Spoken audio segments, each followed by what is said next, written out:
ঢাকার পূর্বাঞ্চলের নতুন শহর প্রকল্পে রাজধানী উন্নয়ন কর্তৃপক্ষের প্লট বরাদ্দে দুর্নীতির পৃথক ৩ মামলায় সাবেক প্রধানমন্ত্রী শেখ হাসিনা, তার ছেলে সজীব ওয়াজেদ জয় ও মেয়ে সাইমা ওয়াজেদ পুতুলের কারাদণ্ড দিয়েছে আদালত।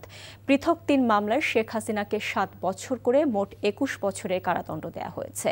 অন্যদিকে এক মামলায় সজীব ওয়াজেদ জয়ের ৫ বছরের কারাদণ্ড সহ ১ লাখ টাকা অর্থদণ্ড দিয়েছে আদালত। আরেক মামলায় সাইমা ওয়াজেদ পুতুলকে ৫ বছরের কারাদণ্ড দেওয়া হয়েছে। রিপোর্টে আরও জানাচ্ছেন শফি মাহমুদ সাগর। ক্ষমতায় থাকাকালে সাবেক প্রধানমন্ত্রী শেখ হাসিনা ও তার পরিবার ১০ কাঠা করে রাজধানীর পূর্বাঞ্চলে রাজুকের প্লট বরাদ্দ নেন। অবৈধভাবে প্লট বরাদ্দে দুর্নীতির অভিযোগে গত জানুয়ারিতে পৃথক ৬ মামলা করে দুদক। মামলায় সাবেক প্রধানমন্ত্রী শেখ হাসিনা, ছেলে সজীব ওয়াজেদ জয়, মেয়ে সাইমা ওয়াজেদ পুতুল, বোন শেখ রেহানা, রেহানার মেয়ে ও ব্রিটিশ এমপি টিউলিপ সিদ্দিক, ছেলে রাদওয়ান মুজিব সিদ্দিক ও অপর মেয়ে আজমিনা সিদ্দিক সহ আরও অনেককে আসামি করা হয়। ঢাকার বিশেষ জজ ৫-এর বিচারক মোহাম্মদ আবদুল্লাহ আল মামুন দুপুরে এ মামলার রায় ঘোষণা করেন। ক্ষমতাচ্যুত শেখ হাসিনাকে ২১ বছর সহ অপর আসামিদের বিভিন্ন মেয়াদের সাজা দেওয়া হয়।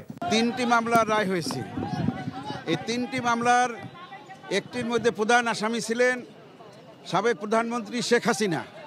যে মামলায় শেখ হাসিনা প্রধান আসামি এবং উনি এই ৩টি মামলাই আসামি হিসাবে আছেন। ওনার সাজা হচ্ছে ৭ বছর করে ৩ সাতা ২১ বছর। সাইমা ওয়াজেদ পুতুল, তার সাজা হচ্ছে ৫ বছর।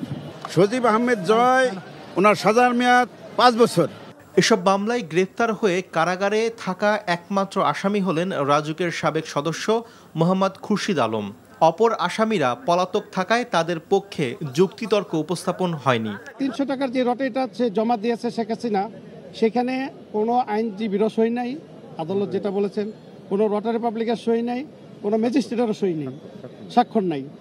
অতএব এই যে ফ্যাক্ট একটা বা জালিয়াতি বা যে একটা ভুয়া একটা তথ্য গোপন করে একটা ভুয়া হলফনামা দিচ্ছেন, এটা রাষ্ট্রপ্রধানের জন্য মানায় না।